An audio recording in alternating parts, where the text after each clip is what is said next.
اعوذ باللہ من الشیطان الرجیم بسم اللہ الرحمن الرحیم۔ آج کل ایک مسئلہ چھڑا ہوا ہے اور عدالتیں بھی ہمارے ملک کے اس پر جو ہے وہ گفتگو کر رہی ہیں کہ اسلام میں حجاب کی کیا اہمیت ہے، پردے کی کیا امپورٹنس ہے، اور یہاں تک کہ کہہ دیا گیا کہ قرآن میں حجاب کا کوئی تذکرہ ہی نہیں ہے، حجاب کے سلسلے میں کوئی گفتگو ہی نہیں ہوئی ہے۔ اب سوال یہ ہوتا ہے کہ ہر ایک کو حق حاصل نہیں ہے کہ قرآن مجید کے سلسلے میں گفتگو کرے۔ اب میں جا کر عدالت کی کرسی پر بیٹھ کر فیصلے دینے لگوں تو ظاہر ہے کہ یہ میرے اختیار میں نہیں ہے، یا کسی ڈاکٹر کی مطلب میں جا کر وہاں نسخے لکھنے لگوں تو ظاہر ہے کہ میرے لیے ممکن نہیں ہے، کیونکہ ہر ایک چیز کا ایکسپرٹ الگ الگ ہوتا ہے۔ لہذا جو قرآن مجید کے ایکسپرٹس ہیں، جو علماء ہیں، جو مراجع ہیں، وہی اس سلسلے میں ہم کو بتائیں گے اور فیصلہ کریں گے کہ قرآن میں کیا ہے کیا نہیں ہے۔ عدالتوں کا احترام اپنی جگہ پر، لیکن ظاہر ہے کہ ہر ایک کی اپنی ایک حد ہوتی ہے اور اس حد سے آگے اس کا جانا جو ہے وہ مناسب نہیں ہوتا ہے۔ لہذا قرآن مجید کے سلسلے میں فیصلہ کر دینا کہ وہاں پر حجاب کا تذکرہ نہیں ہے، یہ میں تو سمجھتا ہوں کہ عدالتوں کے لیے مناسب نہیں ہے۔ اور قرآن مجید میں حقیقت یہ ہے کہ قرآن مجید میں اشارے ہیں، وہاں پر کوٹ ورڈس ہے، کسی چیز کی تفصیل آپ کو قرآن مجید میں نہیں ملے گی۔ قرآن مجید میں آپ کو کہیں نہیں ملے گا کہ صبح کی 2 رکعت نماز کیسے پڑھو۔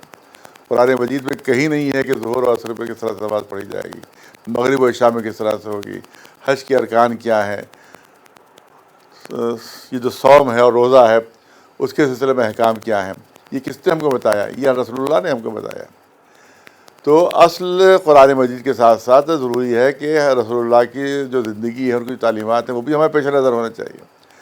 اب آپ کوئی کہہ دے قرآن مجید میں صبح کی 2 رکعت نماز کا ذکر نہیں رہتا، ہم نماز نہیں پڑھیں گے، ظہر عصر کی 4 رکعتوں کا ذکر ہم 1 رکعت پڑھیں گے، تو کیا اس کو صحیح مسلمان مان لیا جائے گا؟ نہیں، وہ دیکھا جائے گا رسول اللہ کی سیرت کیا ہے، رسول اللہ کا انداز کیا ہے۔ پردے کے سلسلے میں جو پہلی مرتبہ حکم نازل ہوا، اس سلسلے میں پوری تفصیل موجود ہے کہ ایک شخص رسول اللہ کی خدمت میں آئے کہ اس کی پیشانی تو خون بہہ رہا تھا۔ رسول اللہ نے فرمایا پیشانی میں تمہارا اتنا زخم کیسا ہے؟ کہا کہ اے رسول اللہ میں کیا کروں، یہ عورتیں جو بغیر پردے کے نکلتی ہے اور ہم ظاہر کے ایک معمولی انسان ہیں، ہم پر اس کا اثر ہو جاتا ہے۔ لہٰذا ایک بہت ہی حسین اور خوبصورت عورت جو تھی وہ بازار میں گزر رہی تھی، اس کے دیکھنے میں اس طرح سے مصروف ہوا کہ مجھے آگے پتہ نہیں چلا کہ آگے دیوار ہے، اور میں اس دیوار سے ٹکرا گیا۔ دیوار میں کیل لگی ہوئی تھی جو میری پیشانی میں اتر گئی۔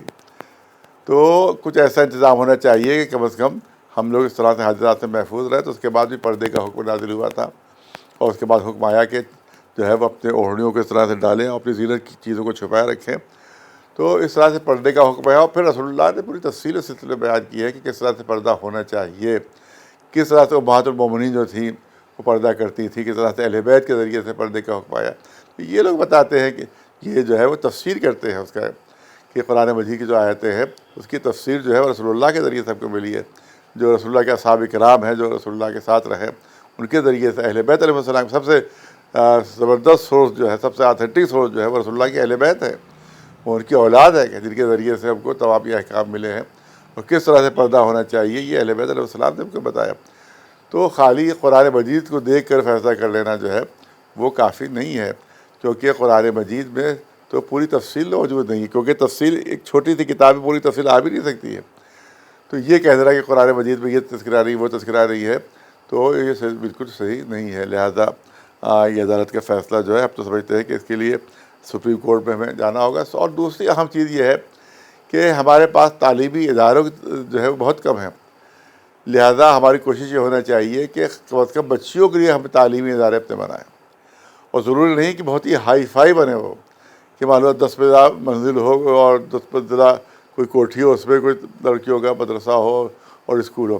آپ سیمنٹ شیڈ سے شروع کریں، بالکل ابتدائی انداز میں شروع کریں، وہاں بچیوں کو تعلیم دیں، وہاں رفتہ رفتہ اس کو ترقی ہو جائے گی۔ تو ہم دوسروں کے محتاج جب تک رہیں گے ہمارے ساتھ یہی سلوک ہوتا رہے گا، جب تک ہم دوسروں بھروسہ کرتے رہیں گے ہمارے ساتھ یہی سلوک ہوگا۔ دوسری چیز یہ ہے کہ تمام جتنی بچیاں ہیں تمام جب تک سب مل کر حجاب نہیں کریں گے اس وقت تک اس حجاب کا احترام بھی نہیں ہوگا اس وقت تک۔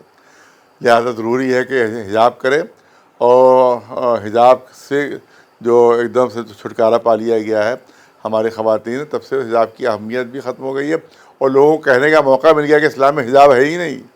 اور جب مسلمان عورتیں حجاب نہیں کریں گی تو یہی تو تصور ہوگا کہ اسلام میں حجاب نہیں ہے، کیونکہ عورتیں تو حجاب کر ہی نہیں رہی ہیں مسلمانوں کی۔ عام طور سے دیکھا یہ گیا ہے کہ بوڑھی اماں جو ہیں وہ پر بھکا اوڑے ہوئے ہیں، اور ان کی جوان بیٹیاں پیچھے بے پردہ چل رہی ہیں۔ آج سے پہلے اکبر نے کہا تھا کہ ہمیں چند بیویاں جو بے پردہ نظر آئیں تو اکبر وہیں پر غیرت قومی سے گڑ گیا۔ بے پردہ نظر آئیں جو چند بیویاں، اکبر وہیں پر غیرت قومی سے گڑ گیا۔ وہاں اس زمانے میں چند بیویاں بے پردہ نظر آئی تھیں تو اکبر غیرت قومی سے زمین پر گڑ گئے تھے۔ چند بیویاں بے پردہ تھیں، آج چند بیویاں با پردہ نظر آتی ہیں، تو میں تو سمجھتا ہوں کہ اکبر الہ آبادی کا انتقال ہی ہو گیا ہوتا، ان کا تو ہارٹ فیل ہو گیا ہوتا ہے دیکھ کے۔ تو یہ صورتحال جب رہے گی تو پردے کا دوسرے لوگ اہتمام کیسے کریں گے، اس کا احترام کیسے کریں گے؟ لہذا ضروری ہے کہ مسلمان خواتین باپردہ نکلیں تاکہ دوسروں کے دلوں میں بھی اسلام کے پردے کی اہمیت جو ہے اس کے احساس ہو کو۔ لہذا ہماری گزارش یہ ہے کہ خواتین بچیاں جو ہے باپردہ باہر نکلیں، اور دوسری گزارش یہ ہے کہ ہم دوسروں کے محتاج نہ ہو، بلکہ ہم خود اپنے مدرسے، اپنے اسکول قائم کریں، ابتدائی ابھی ہوں، پھر رفتہ رفتہ ان کو بڑھایا جائے، اور بالکل چھوٹے پیمانے پر شروع کیے جائیں، یہ نہیں کہ کروڑوں روپے ہوں تب کہیں جا کے اسکول بنے۔ چھوٹے پیمانے پہ ہمارے وقف کی کتنی بڑی بڑی زمینیں ہیں، ان پر ہم اسکول بچیوں کے لیے قائم کر سکتے ہیں۔ ہمارے جو پیسے والے لوگ ہیں، زمیندار لوگ ہیں، ان کے پاس جو زمینیں ہیں وہ زمینیں دیں، اس پہ بچیوں کے لیے جو اسکول قائم ہو۔ اس طرح سے ہم دوسروں کے محتاج نہیں رہیں گے، اور ہماری بچیاں جو ہے باحجاب تعلیم حاصل کر سکیں گی۔ اب یہاں پر ایک سوال یہ ہوتا ہے کہ آخر حجاب سے اتنی دشمنی کیوں ہے؟ نماز کے لیے نہیں روکا جا رہا ہے، روزے کے لیے نہیں روکا جا رہا ہے، حج کے لیے نہیں روکا جا رہا ہے۔ سب سے بڑی دشمنی یہ کہ عورتیں حجاب نہ کریں۔ صرف یہی نہیں، معلوم ہے فرانس میں حجاب پر پابندی، فلاں ملک میں حجاب پر پابندی، اٹلی میں حجاب پر پابندی، فلاں جگہ حجاب پر پابندی۔ یہ آخر ہے کیا؟ آخر راز اس کا کیا ہے؟ اس کا راز یہ ہے کہ اگر مرد بگڑتا ہے تو صرف ایک شخص بگڑتا ہے، اور اگر عورت بگڑ جاتی ہے تو پوری نسل بگڑ جاتی ہے۔ باحجاب خاتون کا مطلب یہ ہے کہ مکمل مسلمان خاتون۔ جب یہ خاتون مکمل مسلمان ہوگی تو اس کی آغوش میں جو نسل پلے گی، جو اولادیں آئیں گی، وہ بھی مکمل مسلمان ہوگی۔ لہذا کوشش یہ ہے کہ مسلمان خواتین اسلام سے دور ہو جائیں تاکہ جو آئندہ آنے والی نسل ہے وہ بھی اسلام سے دور ہو جائے۔ اس لیے یہ ہے حجاب سے دشمنی۔ اسلام کے جو دشمن ہیں خاص طور سے حجاب کے اس لیے دشمن ہیں کیونکہ نماز انسان جا کے پڑھے گا تو نماز پڑھ کے واپس آ جائے گا، روزہ رکھے گا کسی کو خبر بھی نہیں ہوگی اس نے روزہ رکھا ہے، لیکن اگر باحجاب عورت ہوگی تو اس کی جو نسل چلے گی وہ بھی اسلام کی پابند ہوگی۔ لہذا حجاب سے اس لیے دشمنی ہے، لہذا خاص طور سے ہماری گزارش یہ ہے کہ اپنی بچیوں کو حجاب کا پابند کریں، اور اس کے علاوہ ایسے اسکول قائم کریں کہ جہاں پر بچیوں کو تعلیم دی جائے، مسلمان خود، اور وہاں پر ہم کسی دوسروں کے محتاج نہیں رہیں۔ یہی ہماری گزارش ہے۔ وآخر دعوانا الحمدللہ رب العالمین۔